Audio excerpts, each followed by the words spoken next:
Assalamualaikum warahmatullahi wabarakatuh. Saya Isna Aswaladani dari kelas K2 Langjata. Saya ingin mempresentasikan PTK saya yang berjudul Peningkatan Kemampuan Membaca Al-Quran Surah At-Tin ayat 1-8 menggunakan metode tartil pada siswa kelas 5 SD Negeri 050653 Bukit Lawang, Kecamatan Bahorok, Kabupaten Langkat. Adapun latar belakang masalah yaitu bagaimana siswa mampu membaca Al-Quran dengan baik dan benar menurut ilmu tajwid dan makhrajul huruf yang benar. Keterampilan membaca Al-Quran siswa kelas 5 SD Negeri 050653 Bukit Lawang sangat kurang. Hal ini dapat dilihat dari hasil belajar siswa yang rendah. Oleh karena itu, guru menggunakan metode tartil untuk meningkatkan kemampuan membaca Al-Quran Surah At-Tin ayat 1-8 guna untuk meningkatkan kemampuan membaca Al-Quran siswa kelas 5 SD Negeri 050653 Bukit Lawang. Metode ini dapat meningkatkan kemampuan membaca Al-Quran siswa karena dari hasil penelitian guru, siswa cenderung merasa bosan dengan metode yang selama ini digunakan oleh guru, sehingga siswa kurang berminat untuk belajar membaca Al-Quran.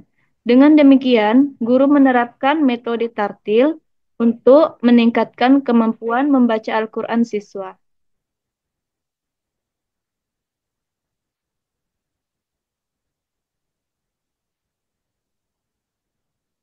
Adapun rumusan masalah yang akan saya jelaskan yaitu satu, bagaimana pelaksanaan metode tartil pada pembelajaran membaca Al-Quran Surah At-Tin ayat 1-8 pada siswa kelas 5 SD Negeri 050653 Bukit Lawang. Yang kedua, bagaimana hasil belajar pada materi Surah At-Tin ayat 1-8 di kelas 5 SD Negeri 050653 Bukit Lawang setelah penerapan metode tartil. Adapun tujuan penelitiannya yaitu yang pertama, untuk mengetahui pelaksanaan metode tartil pada pembelajaran membaca Al-Quran Surah At-Tin ayat 1-8 pada siswa kelas 5 SD Negeri 050653 Bukit Lawang. Yang kedua, untuk mengetahui hasil belajar pada materi Surah At-Tin ayat 1-8 di kelas 5 SD Negeri 050653 Bukit Lawang setelah penerapan metode tartil. Kajian teori. Yang pertama, landasan teori penelitian. Pengertian membaca Al-Quran. Baca Al-Quran adalah taraf kemampuan siswa dalam menguasai pengetahuan dan keterampilan dalam melafazkan huruf Al-Quran. Adapun indikatornya yaitu yang pertama, kelancaran membaca Al-Quran. Lancar artinya tidak putus-putus dan fasih. Yang kedua, ketepatan membaca Al-Quran sesuai dengan tajwid.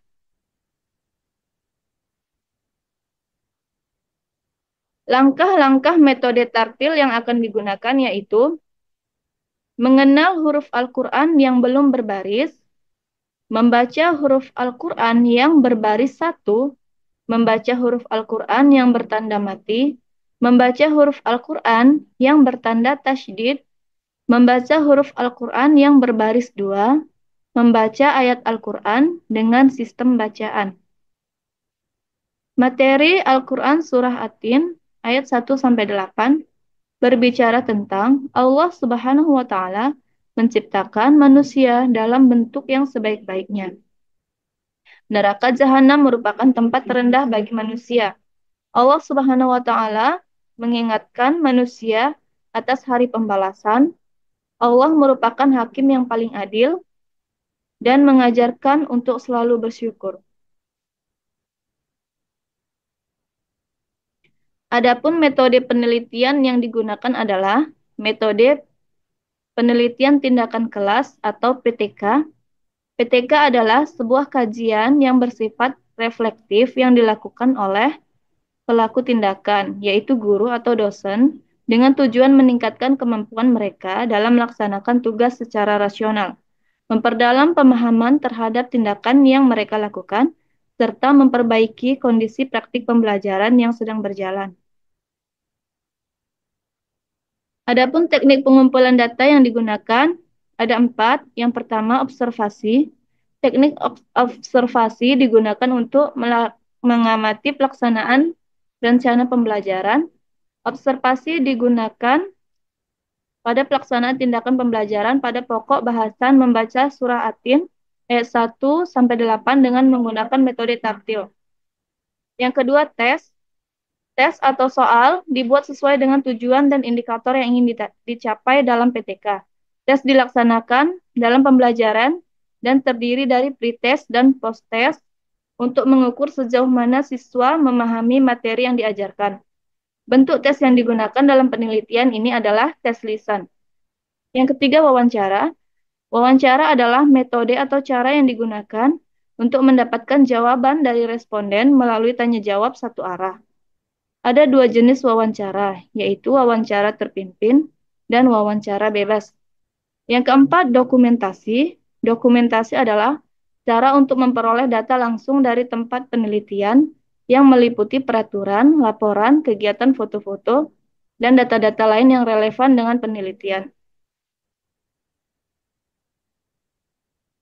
Dari hasil pelaksana pembelajaran yang mencakup kegiatan guru, kegiatan siswa, rasa ingin tahu siswa, hasil belajar siswa akan dianalisis secara kuantitatif dalam bentuk angka, kemudian dikonversi menjadi kualitatif dalam bentuk informasi berbentuk kalimat.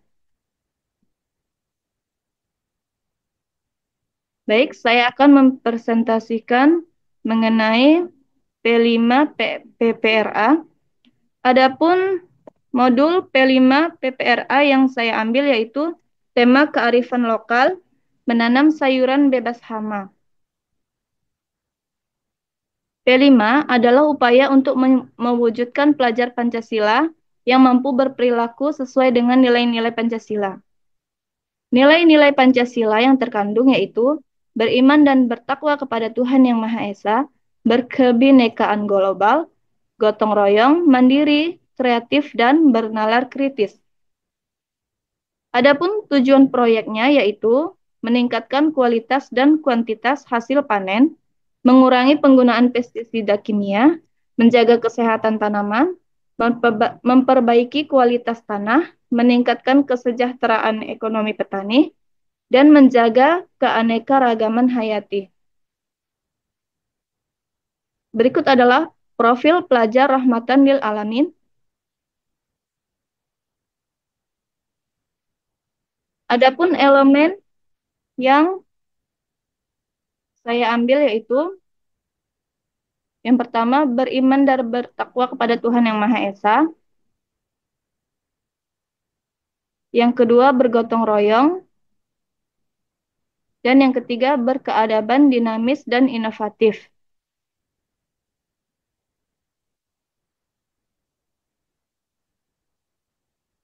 Apa itu tanaman sayuran bebas hama? Tanaman sayur bebas hama adalah sayuran yang tumbuh tanpa gangguan dari hama, baik melalui pencegahan atau pengelolaan hama yang efektif. Dalam konteks pertanian, ini berarti bahwa tanaman sayur tersebut tidak mengalami kerusakan signifikan yang disebabkan oleh serangga, ulat, atau organisme lainnya.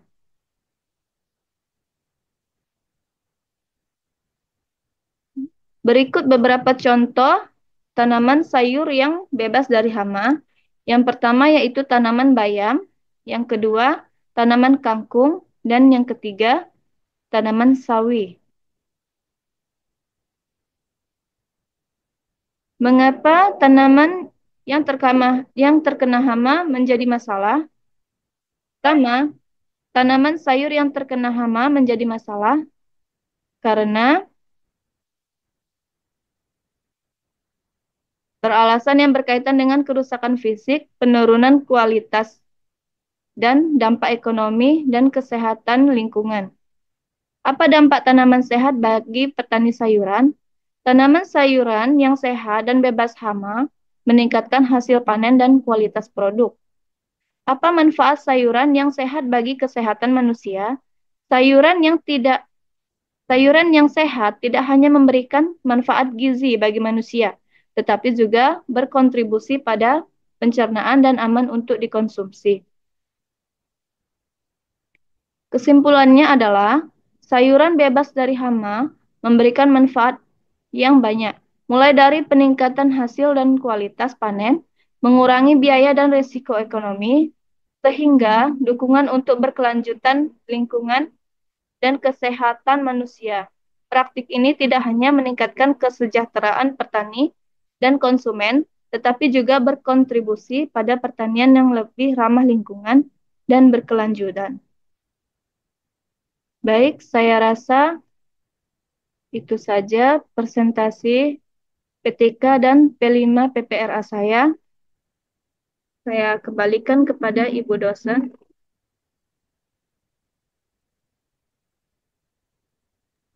Oke. Proyek P5 PPRA Anda terkait dengan apa, Bu Isna tadi? Menanam sayuran bebas hama, Bu. Ah, itu di lapangan mana? Di halaman sekolah yang masih kosong, Bu. Terus kapan mau mereka nanam?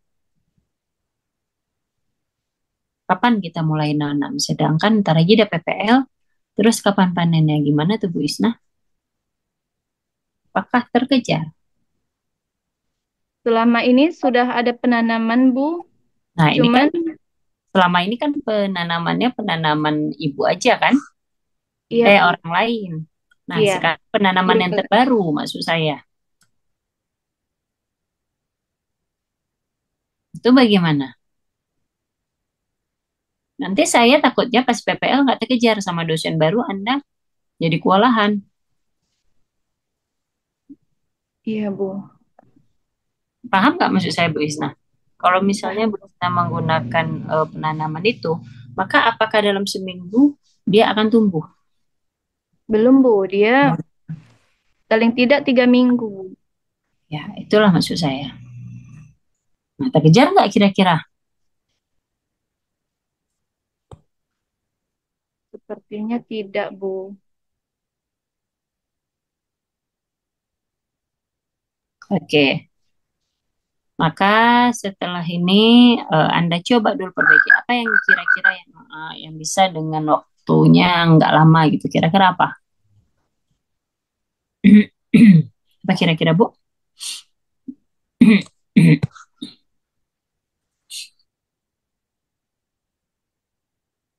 Eh, Selama ini ada ditanam, Bu. Cuman guru kelas yang menanam, Bu.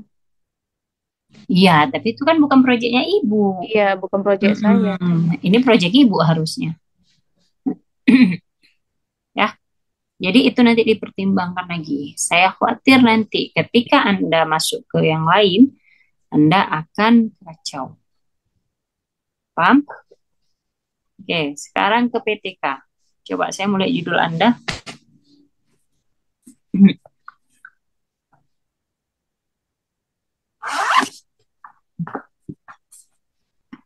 Peningkatan kemampuan baca Al-Quran Surah At-Tin ayat 1-8 menggunakan metode tartil. Oke, coba perumusan masalah. Saya perumusan masalah.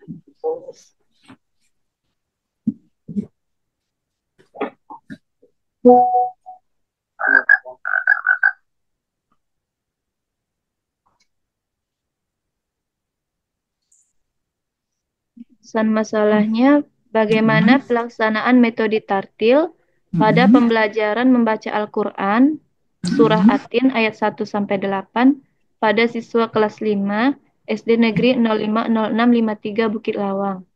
Yang Oke, kedua, ya, terus. bagaimana hasil belajar pada materi Surah At-Tin ayat 1-8 di kelas 5 SD Negeri 050653 Bukit Lawang setelah penerapan metode tartil, Bu. Oke, sekarang pertanyaannya. Untuk rumusan masalah nomor 1, bagaimana pelaksanaan metode tartil pada pembelajaran membaca Al-Quran? Kira-kira bagaimana jawabannya? Bagaimana cara kita menjawabnya? Salah satu. Hmm. Bagaimana cara kita menjawabnya? Jadi meliputi langkah-langkah sebagai berikut, Bu. Pertama, Nah, mengajarkan siswa mm, untuk mengenal huruf Al-Quran yang belum berbaris, ya. lalu mengajarkan membaca huruf Al-Quran yang berbaris satu, ke tahap selanjutnya membaca huruf Al-Quran yang bertanda mati, Mm, selanjutnya membaca huruf Al-Quran yang bertanda tasydid, lalu membaca huruf Al-Quran yang berbaris dua, dan yang terakhir membaca ayat Al-Quran dengan sistem bacaan, Bu. seperti itu. Baik, masuk lagi ke rumusan masalah yang kedua.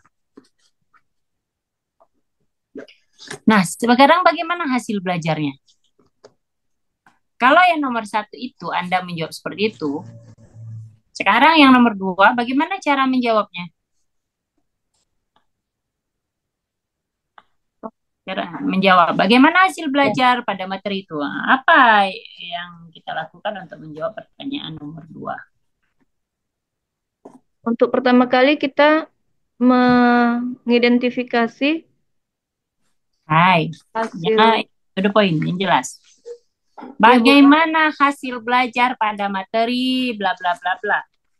Bagaimana itu? Kita Untuk melihat melihat perubahannya, Bu. iya, melihat perubahannya dengan hasil belajar katanya kan? Mm-mm. Nah, jadi bagaimana melihat hasil belajarnya? Apakah ada perubahan yang terjadi pada Nah, anak tersebut, Bu? untuk kita tahu apakah terdapat perubahan bagaimana? Dari peng- Dari dari tes yang kita lakukan sebelumnya, Bu, iya, tes. Baik. Berarti apa instrumennya?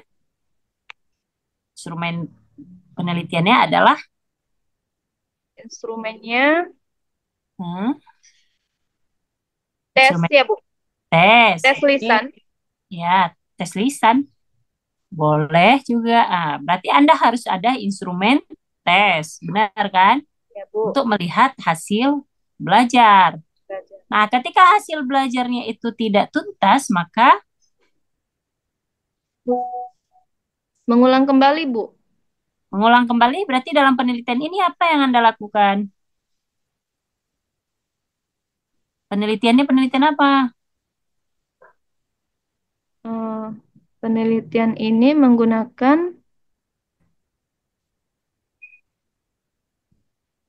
jenis penelitian adalah penelitian PTK, Bu. Ya, benar. Terus kalau misalnya yang ini nggak berhasil, Masuk ke fase yang kedua ya, Bu. iya, fase apa fase? Emang di Apa? PTK ada Siklus. fase Siklus siklus. kedua, Bu. Satu siklus itu ada berapa kegiatan? Satu siklus itu ada Ada berapa kemarin ya, Bu? Saya lupa yang di PTK saya. Berapa, Bu? Tiga ya, Bu? nggak tahu saya. Anda tanya mas saya.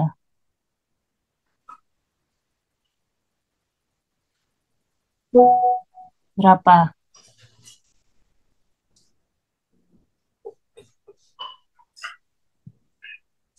Berapa satu siklus, Bu?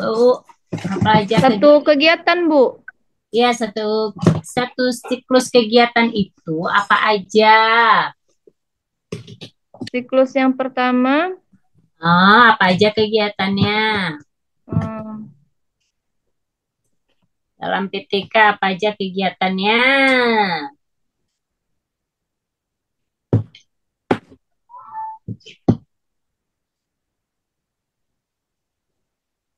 Apa aja kegiatannya, Ibu?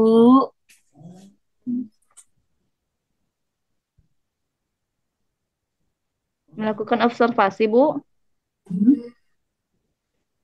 Yang pertama dulu, yang pertama. Yang pertama, yang pertama apa? Saya lupa, Bu. Gimana? Kemarin.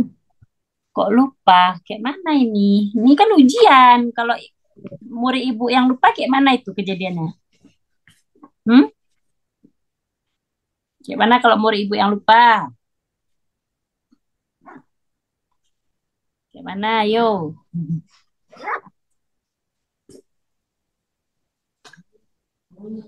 Kayak mana? Ada berapa kegiatan ibu, Bu Yang Isna? pertama yaitu perencanaan ya, Bu. Ya, terus apa lagi? Lalu melakukan tindakan, Perencanaan, terus melakukan tindakan, Bu. tindakan, Iya, tindakan pembelajaran, Bu. terus Lalu melakukan observasi ya, Bu.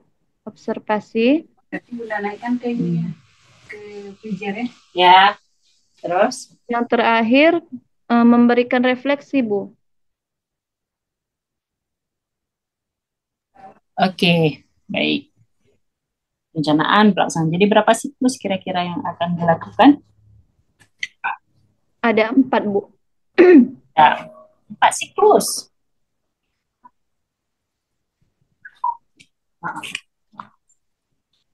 Ya, boleh. Sedikit lagi.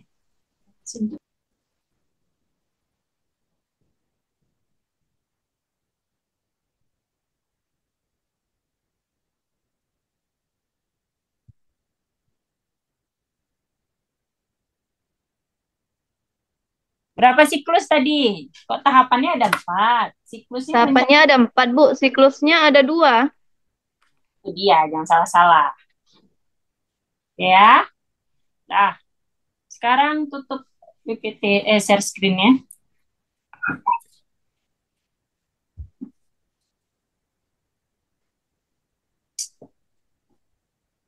Nah, sekarang Anda buka Google.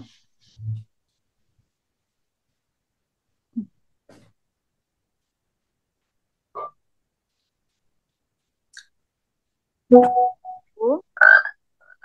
Dibuka Google-nya di share screen.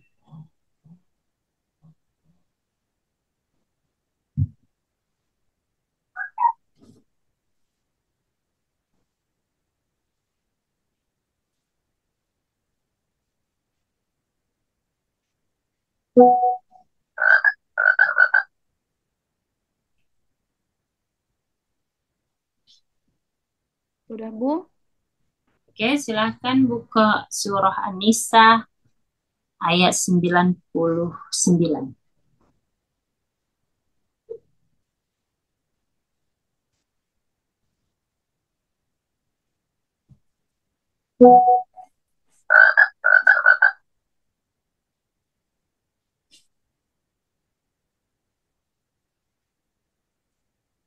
Oke, silahkan Anda baca surah An-Nisa Bentar ayat ya, Bu. 99 itu.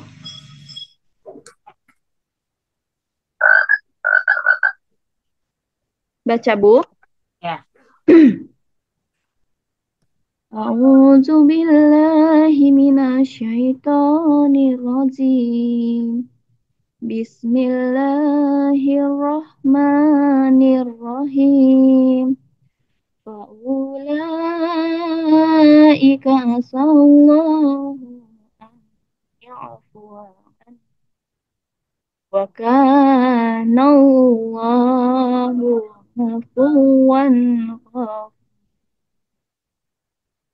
Sadaqallahul